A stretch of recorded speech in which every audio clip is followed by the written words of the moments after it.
For number 3, it says, given that y varies directly with x and y equals 4 when x equals 6, find y when x equals 12.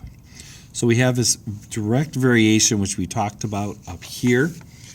There are a couple ways we can do this. One is do y equals kx and substitute a y and an x to find out what k is going to be. So here they told us one example, y is 4, x is 6. So y is 4, x is 6. So then, to get the k by itself, we divide both sides by 6. That equals 1. So we get k, and 4 over 6 is equal to 2/3. So y is always going to be 2/3 of whatever x is going to be.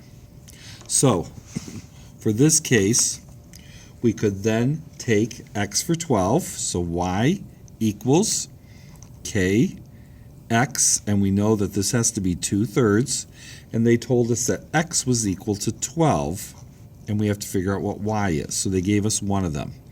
So now we're going to do 2/3 times 12, so 2/3 times 12 over 1. Cross cancel. These are both divisible by 3. 3 divided by 3 is 1. 12 divided by 3 is 4. Then we multiply numerator times numerator, 8.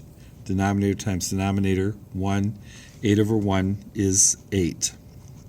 So one way to get that is to use our direct variation equation.